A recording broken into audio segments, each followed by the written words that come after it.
Coach Nosak, thank you so much for your time. Really appreciate you taking the time out of your day to jump on here. For the listeners at home, will you tell us a little bit about your background, your motivation, and kind of where you are currently? Really honored that you have me on here today, Juan. I really appreciate you inviting me on the podcast. Yes, I'll kind of go through the Reader's Digest version of how I got to where I am in my career.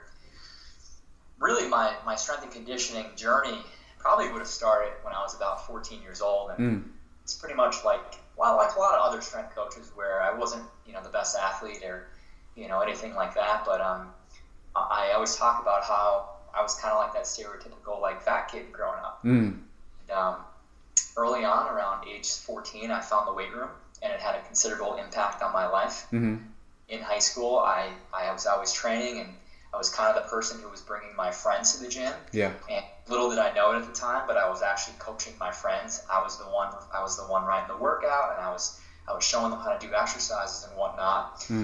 Throughout my high school career, that type of role transcended me to become a captain of teams. Became a captain of my high school football team. I became a captain of my track and field team. And, I really think the weight room had a lot to do with that. So when I went to college at Penn State University, okay.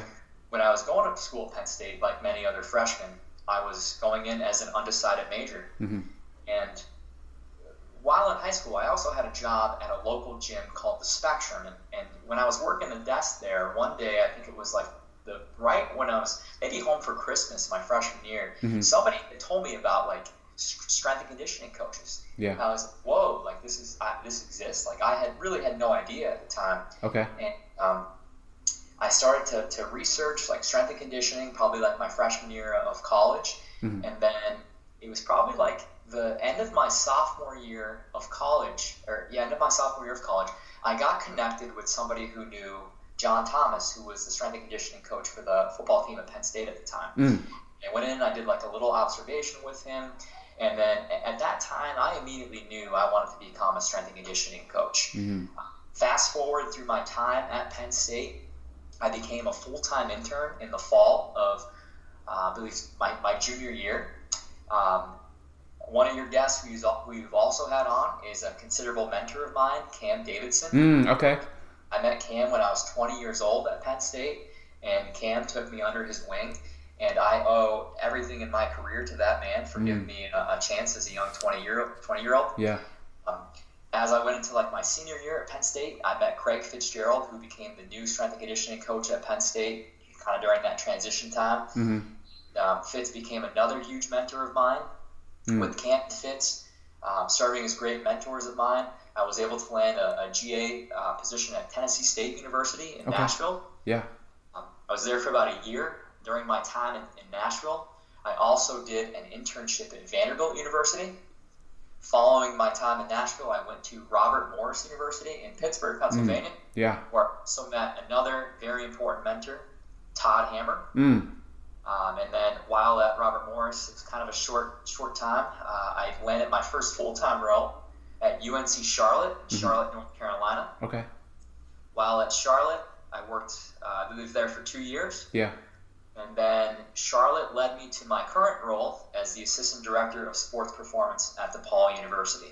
So in my short time, about 8 years in the field now, I think I've been at about 6 different universities, 6 different cities. Yeah. No, that's awesome, but it's also tough. You know what I mean? But it's cool to be able to. I mean, you've met a lot of awesome people. Cam's been fantastic. He's helped me out a lot. He's taught me a lot as well. And so to be able to meet all those people and take a little bit from each of them, that's huge. Yes, anytime I write an article or I talk to people, and I always refer back to that quote, Isaac Newton's credited with saying it, but when the field of strength and conditioning, we truly are standing on the shoulders of giants. And I really wouldn't be here where I am in my career today if it wasn't for guys like Cam Davidson, Todd Hammer, Craig Fitzgerald, my current boss, Jimmy Duba. A lot of these people, like they dedicate so much time to sharing their information with you, and you kind of carry that over and build that into your own philosophy. Yeah. No, I agree.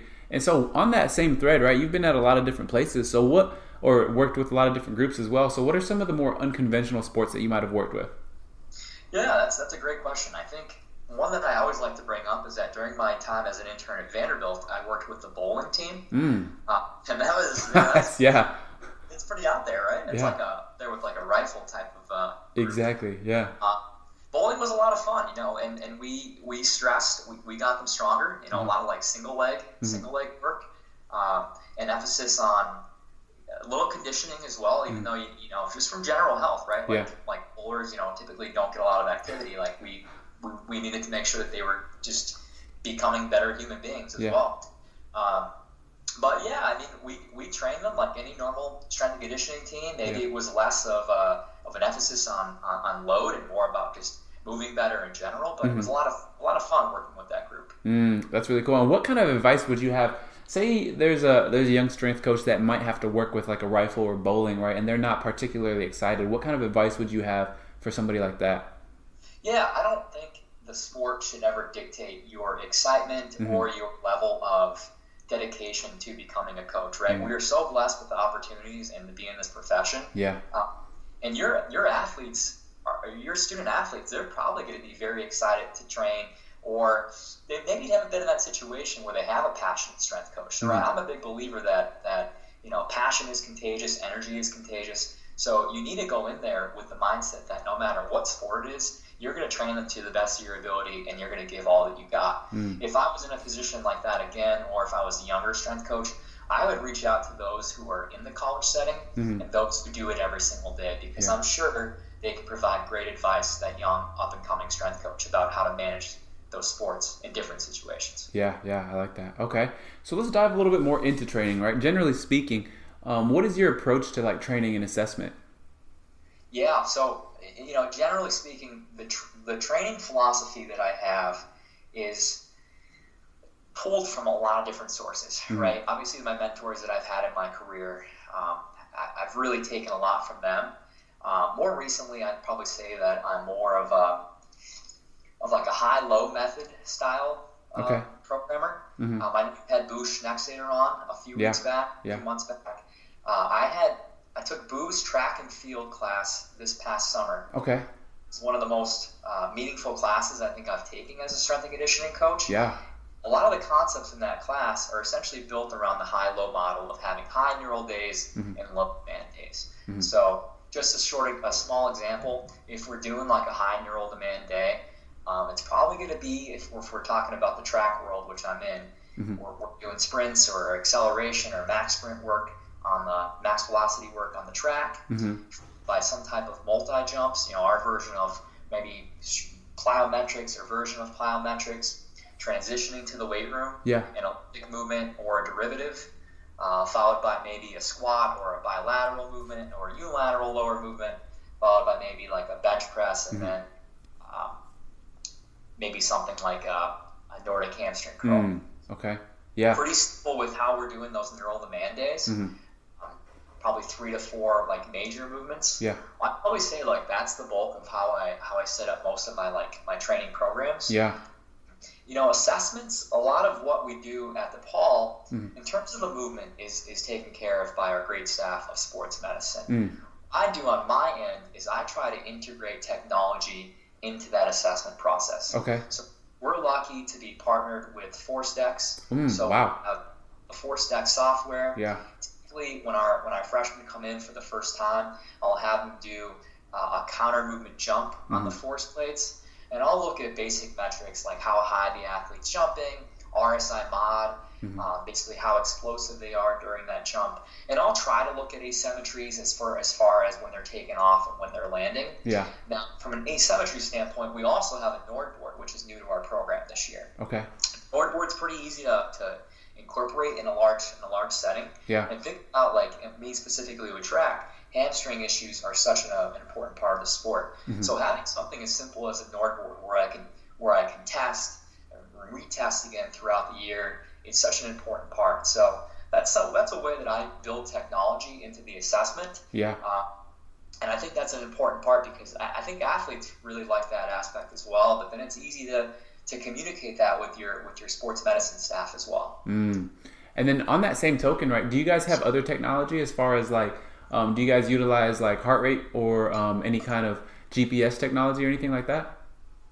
So no heart rate, no GPS. We use Team Builder as far as like our app for storing our data. Yeah. And then we also do have GymAware for velocity tracking. Mm-hmm.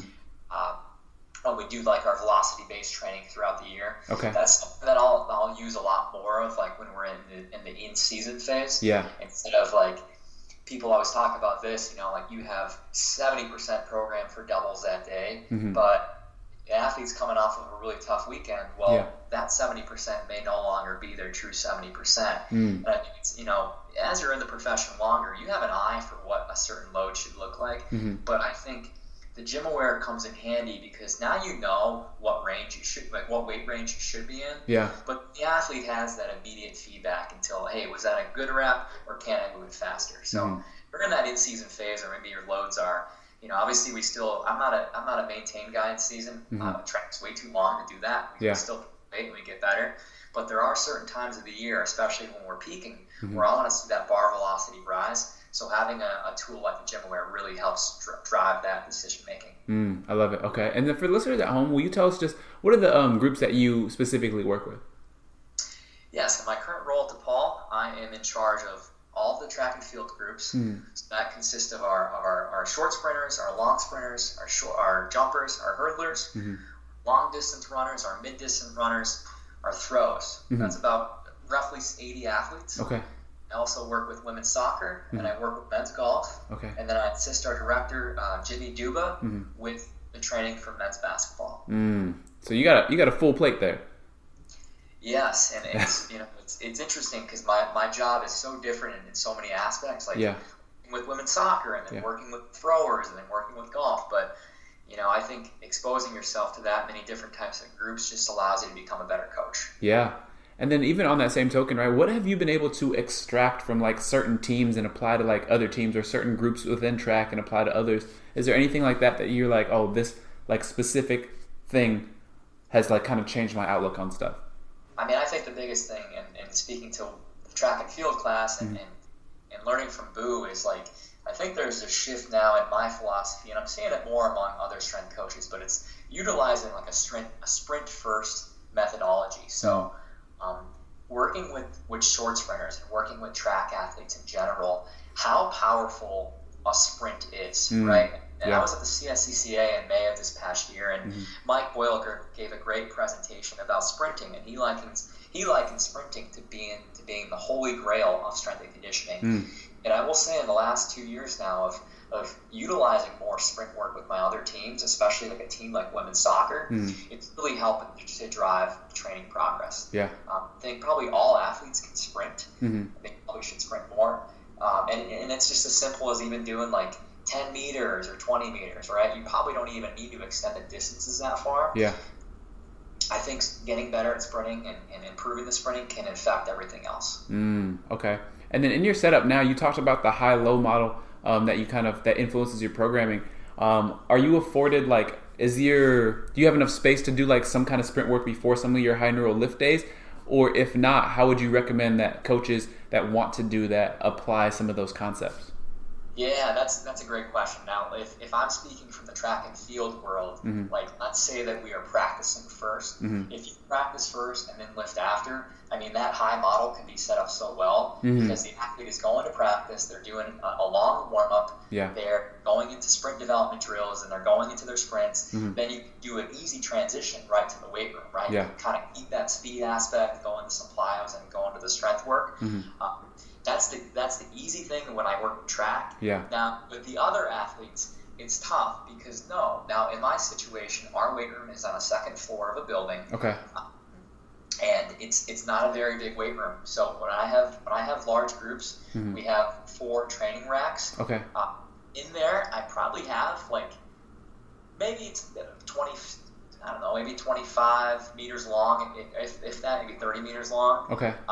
So with the group, and this isn't something I'm currently doing, but I'd like to do moving forward. With the like women's soccer, I'd like to begin the lift with very short sprints, even if it's 10 yards. I think that can be very valuable for just getting that lift started off on the high neural demand spectrum. And I think improving that 10-yard start can affect everything else as well. So even if you had 10 yards in your facility, I think you can get so much work out of that. For sure. Even though it doesn't seem like it's that long. No, I agree. I really like that. And I think a lot of coaches, they panic because they might not have a lot of space, but pretty much everybody, for the most part, we're transitioning to, I think, a little bit more this mindset of having more open space in the layout of weight rooms, right? So like you said, 5-10 yards, right? I think pretty much everybody can afford that for the most part. Right.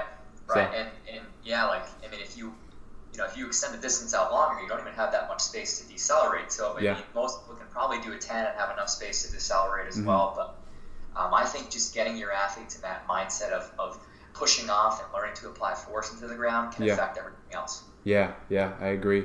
And then kind of moving forward a little bit, right? You talked about kind of the large volume of athletes that you alone are responsible for. How do you kind of create an environment where athletes like from all these different groups can kind of come in and train at a high level, right? Because it's tough, each team has their own culture, right? So how do you kind of switch gears and help keep that intensity high? Yeah, that's a great question too, because the high volume does definitely challenge me a little bit. I think the longer you're at a job, the more you learn about your team's culture and the more you learn about individuals. So I'm able, I'm going into my third year now at DePaul, and I've learned so much more about my team and the training process in general. So it's allowed me to have more of like an advanced program or like a middle program group and then a beginner group.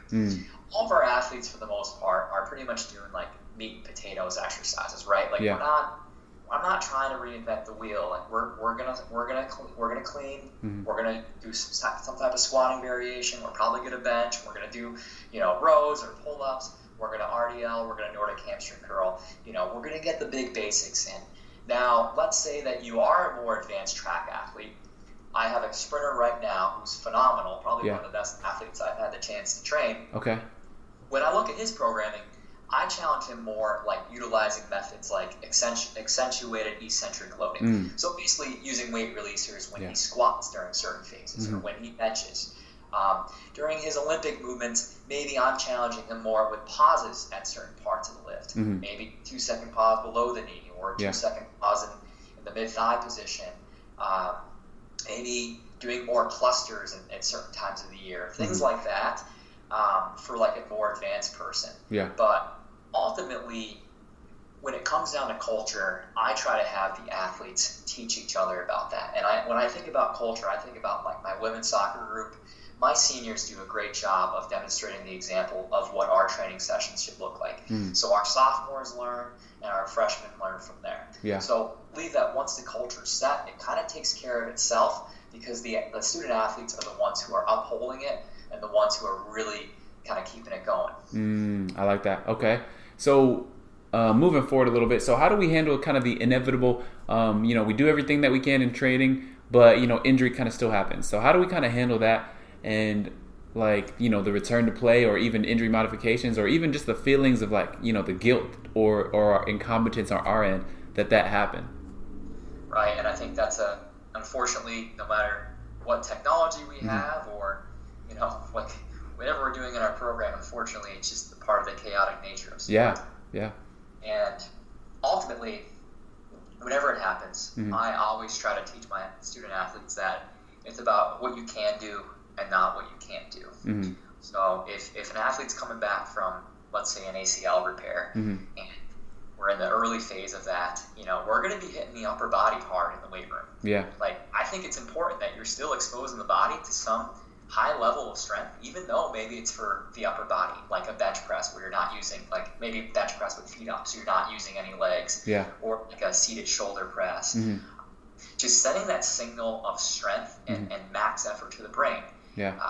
I think another example, as an athlete comes back, you should probably be teaching them to still have some higher velocity movements. Think like a med ball drill could be a great example of doing that. Yeah, maybe you're not like jumping, maybe you're not sprinting, but it's still like a higher load of velocity for the brain. So the early part of those programs is really built about what we can do right now. How can I still get you stronger so that when we do get you back, you're not going to just be coming back and starting over from square one. Yeah. I think it's important that we keep that work in there because it also builds confidence as well. You have to keep the athletes in the weight room. I can't just send them out and be like, oh, you're going to lift on your own. Or we always modify the session to make sure that the athletes are in there with their teammates. They're still training hard. Yeah, no, I like that, and I think it's an important thing to key in on, right? Because a lot of kids, if they do get injured, they're like, oh well, I can't do anything. So, but it's like, no, there's a lot more that you can do that you don't really realize. 100%. And So, man, I'll tell you, sometimes my athletes come back from the injuries and they're like the 2.0 version of yeah, themselves, because now they've actually taken the time to work on qualities that they may not have had before, or develop an insane amount of strength, and really hammer the qualities of speed. yeah, And I think if you can get somebody to that, you're only going to continue to build on their confidence. yeah. No, I love it. Okay, and then transitioning a little bit from the training more into the leadership, continuing education kind of side, right? In your position now, are you afforded a large group of like interns or like help or anything like that? We're not, unfortunately. Okay. Typically, we're on the quarter system at the Paul, which basically runs like every 4 quarters throughout the year. And usually for our 4 quarters, we'll be lucky to have 1 intern per quarter. Oh wow. Okay. And I have a great intern right now. His name's Drew Compton. He's a phenomenal future ahead of him in this field. He does a great job for us. And I've had many interns like that as well who have helped out along the way. But it's an unfortunate situation that just we don't. I don't know if it's because we're like a city school here or whatever it might be, but typically we're only looking at about 1 at a time and sometimes none. So a lot of that work that is still going to fall on us as coaches. Yeah. Okay. So in the event that you do have interns, right? What is your kind of philosophy on kind of building them or teaching them, and how does that kind of look? Yeah, I think it's really important that you challenge your interns and that you give them opportunities. And I mean, I really was fortunate, as I talked about Cam and Craig Fitzgerald in the beginning, about them giving me opportunities to coach. Cam would put me right in the fire, like right in front of women's volleyball at Penn State and softball, and say, hey, like, you're doing this today. And here I am at 20 years old, not having any idea, and I messed up a lot. But me messing up and getting that feedback was so important for my career, because I've learned how to transcend those mistakes, not make them again. And now I try to pass that information on to my others. Like, if you have interns, you gotta give them chances to where they are going to fail, I think, because that's teaching moments, right? Our interns don't come in and just sit in the corner and clean. And we make it a part that it's a big education process for them.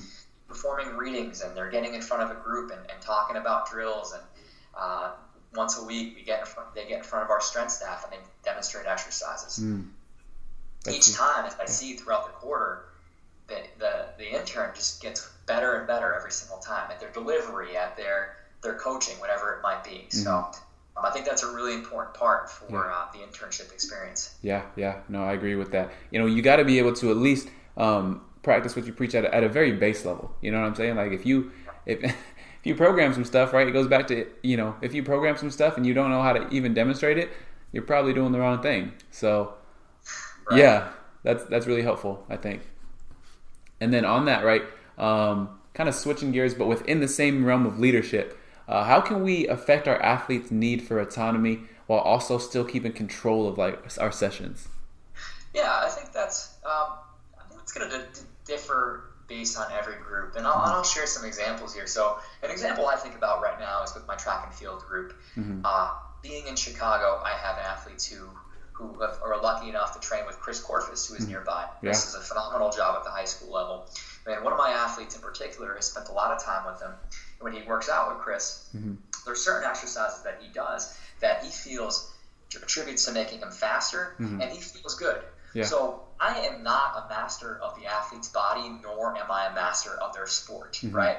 And I'm lucky that I have pretty educated athletes who know their bodies well. So if an individual comes up to me and says, hey, I really like doing this safety bar supported split squat. Can we do this in front of squats? By all means, I'm going to let them do it. I don't think that's that big of a deal to switch that exercise, especially if that person believes in that exercise. And I think there's other times too where you want to give some athletes autonomy, where maybe, hey guys, like, this is our session today. What do you want to do for the warm up? You let them pick different types of things. And that goes a long way, because ultimately at the end of the day, the athlete is in charge of the training process and how much effort they put into it. And I'm a big believer that if the athlete doesn't buy into that program or believe in it, the effort's not going to be there. So you have to figure out ways to make them think that they have control of it. Okay, so within So they have control within a certain amount of parameters then, essentially. Yes, absolutely. Okay. Like obviously, like I'm the one who's dictating the sets, the For sure. routes, things used, and things like that. But I'm pretty open when it comes to like exercise selection, or if hey, we want to do this for a warm up today. Like there's certain things that I'm not going to be upset about. Yeah. So within that, right? So if an athlete decides that, hey, maybe they feel the most bang for their buck in a safety bar split squat, would you change that for just that specific athlete, or how does that look within the group? Yeah, typically it's just within with like a specific athlete. And I'll be honest, I only have like 2 safety bars. So like when I train like my track groups, we're like 30 to 35 people. Yeah. So I would like to personally use that movement more throughout the rest of the group. But just some like logistics and programming. Yeah, be really good for a certain amount of people. But yeah, I mean, I think it's also like I'm not going to do that for everybody either. Like I have that athlete's a junior who's been in the program for a little bit. Yeah. And I have another athlete who's a senior, and I really think kind of age and training experience plays a role in that too. I think if you're having somebody who's come in their first year and they really don't have a lot of weight room experience, like I'm not gonna probably make as many changes for them as I would for somebody who has more experience. Yeah, I mean that makes complete sense. You're right. You kind of earn your stripes a little bit. So exactly, that's really what it comes down to. Yeah, I love it. Okay, so this part's a difficult part for a lot of coaches, especially young coaches, right? So how do we respectfully disagree or say no or kind of set our boundaries with sport coaches while still maintaining that relationship and the respect for one another? Yeah, I think the biggest part is that you always have to have communication with your sport coaches. So link them in as many aspects of the training process as possible. How I personally do that is I try to do as many face-to-face meetings with my coaches because I think it's important that you're not just always behind a computer and typing up and sending them stuff, but having face-to-face, providing them periodic updates. One thing that we particularly do at DePaul is that we send out basically like a weekly sports performance report. And it's just simple. It's basically our training that's occurring in the weight room and modifications that we're making. But I think having this relationship with the coaches where like we're essentially always communicating, when something does come up that maybe us as the strength coach doesn't agree with, you tend to maybe understand a little bit more because we truly want what's best for the athlete, right? There's times where it comes up like, hey, maybe we're doing speed work, and they're like, yeah, why are we resting this long? I'll bring research into it, and I'll talk about energy systems and educate them about why we do certain things in the process. But it's important that we don't let our egos get in the way with that. We have to be open, and we have to be willing to teach others as well, because not everybody's going to be studying textbooks like strength coaches do. Don't just hoard all the information to yourself, but try to share it with the other people on your staff and help educate them along the way. I love it. Yeah, because I mean, the more informed they are, the better it is for that whole process, right? 100%. So I love it. Okay, so moving forward a bit more into some professional development kind of stuff for young coaches, right? Do you have any suggestions or anything on like applications for either internships or first jobs or anything like that, whether it's references, resume, cover letter, anything along those lines? I think the biggest thing that helped me out in my career was getting an internship at a very young age. I think the earlier that you can start coaching and find a mentor is going to be the best possible thing for your career. I was lucky to start it at 20 years old and be at Penn State where like it was a very solid track of strength and conditioning coaches, as well as the curriculum itself. I don't think you have to go anywhere special. Like, I don't think the logo really matters that much. Like, in general, people are out there and they're trying to like, oh, I'm going to go to this school because it's a big time. When you're young, just get out there and coach. Keep hours on the floor. Doesn't matter where you're coaching, you are coaching, and that's so important, right? Like. You can learn by reading, you can learn by watching videos on YouTube, but it totally changes when you are the one who's controlling the game. And I think that's a really important thing. When it comes down to like the resume, I'd like to see people get as many diverse experiences as possible. So maybe that's doing a college internship, and then maybe that's trying to do a minor league baseball strength internship. I think that's like a pretty diverse experience. Or maybe like going in the professional setting and doing a lot with sports science. I think the more you can diversify your skills early on is only going to make you more attractive later on in your career. Yeah. I think if you're doing the same thing over and over, like and only coaching at this level or working at this school for this long, you know, you're never going to be exposed to new methodologies or new mentors, and that's really going to be a huge part in developing in your career. Yeah, I agree. And then, you know, some other coaches have told me, right, and that I've experienced, right, coaching at those small schools are often the biggest benefits, right, because you have to be creative. And so, yeah, that's just huge because, you know, when you're at those big schools and you have all the funds and you have all the resources, it's pretty easy to lay out a program, right? But when you're trying to make do with like a large team and you're like, oh man, I only have so many of this, you have to be creative, you have to be work that time management. So there's a lot of things that you can gain from a small school that you wouldn't otherwise get, you know? I would recommend that over and over again. From a guy who essentially started at the big school with Penn State and seeing a team like Penn State football train where we had 24 platforms, 24 racks. We had literally 24 stations for these individuals, and going to a place like Robert Morris University and making it work for all the student athletes that came in, and how we controlled the room, the flow of the room, you know, knowing that if we only had 2 glute ham raises in the room, but we had a group of 40 football guys, we can't really program like glute ham raises during that lift. You know what I mean? And that's the stuff that gets overlooked sometimes because you always think of that perfect situation, but most of your situations that we encounter, you're not going to be perfect. So you need to figure out how to make it optimal in what your specific situation is. I love it. Okay. And then moving forward a little bit more, right? What are some specific research interests that you have or articles that you like to look at or that you recommend to coaches? Yeah, I think the biggest research interest for me right now is really learning more about this whole return to play protocol and return to play performance. Book that I had read was Sports Injury and Prevention. It was like by David Joyce, who's one of the editors. I really recommend that book because it really talked a lot about these different aspects of the injury process. Specifically with my current role, I'm trying to look at how we can monitor through force plates and using the Nord board and how that kind of ties into this whole injury prevention process as well as like screening and assessing.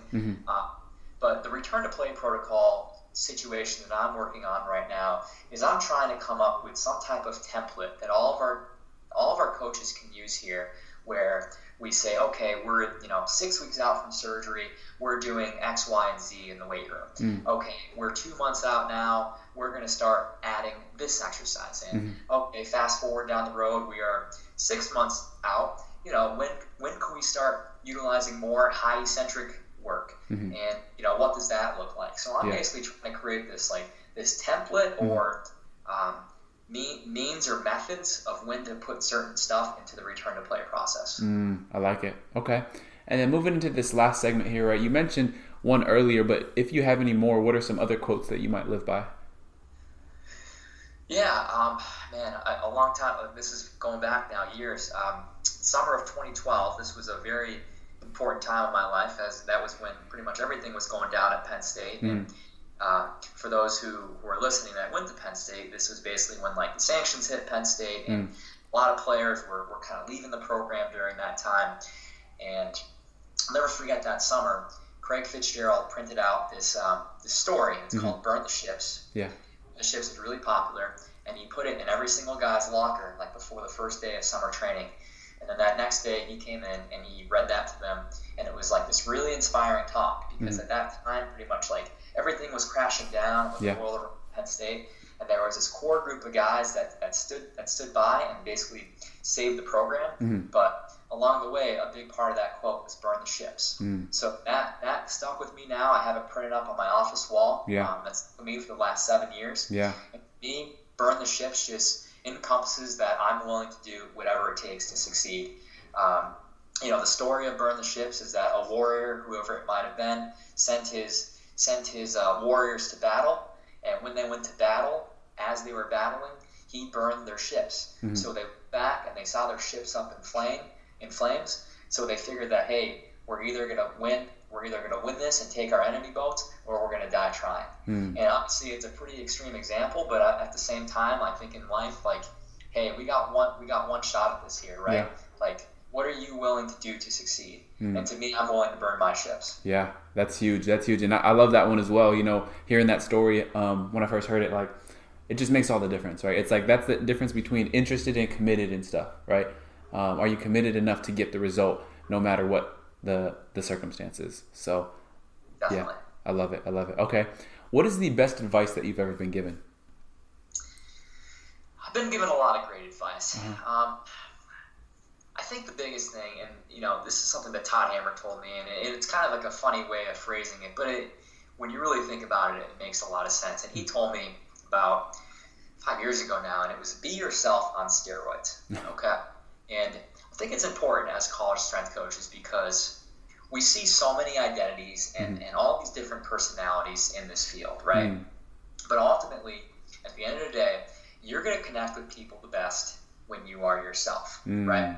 So when I think about that myself, I think about growing up, I wanted to be a professional wrestler, right? And if I was a professional wrestler now as a strength coach, you know, how would my persona be, right? I try to bring incredible amounts of energy to my lifts, to my athletes, and be really positive, upbeat mentor to them, but also an educator at the same time. That's who I am as a person, but I also don't try to be something that I'm not. I think that's kind of what it comes down to is really being yourself. I've never been like a drill sergeant type of guy. I'm not your friend as a coach. I'm your coach, right? But I'm going to be the one who holds you accountable and holds you to certain standards. But at the same time, like, you know, we can build a relationship that's not just structured around the weight room as well. And that's what I have with a lot of my athletes. So I love it. I think that's really important.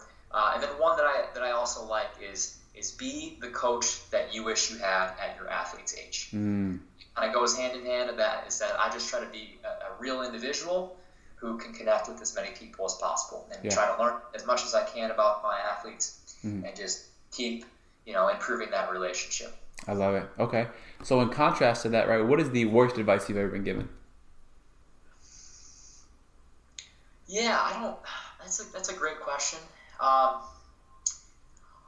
don't know off the top of my head. I'd probably have to say that people always, you know, I think when I had some tough times early on in my strength and conditioning career, and I remember those who weren't really understanding the field were like, oh, move back home, you know, like find a real job in some ways, you know. And if I didn't stick it out through the tough times that I had when stuff was really challenging, I wouldn't be here where I am today. So in a way, that's like people telling me it's okay to quit, it's okay to give up. And to me, no, you know, like I'm going to make it through this. I believe in what I'm doing, and I'm going to keep, you know, full foot on the gas here and push forward. You know, I'm going to get through this, and that's what happened. You know, I'm here where I am in my career today because of everything that's happened. I love it. That's good. That's good. And then you already kind of mentioned the projects you're working on with the, you know, return to play thing. So how can people kind of reach out to you and follow your journey? I try to be active on Instagram. I'll try to post things that I'm learning about, like books that I read. I'll do some training of myself, some training of my athletes and like my stories, things like that. I'm probably mostly active on Instagram. My handle is RNOSAK. And then I have a Twitter and I have Facebook, but I don't really put out content. I kind of just hang out and just go on there, you know? Yeah. Just to have it, right? Yeah. Okay. Awesome. Well, Coach, thank you so much for your time. This has been fantastic. I think a lot of people are going to get a lot out of it. So once again, thank you for your time, and I look forward to connecting again soon in the future. Thanks a lot. I appreciate you having me on today.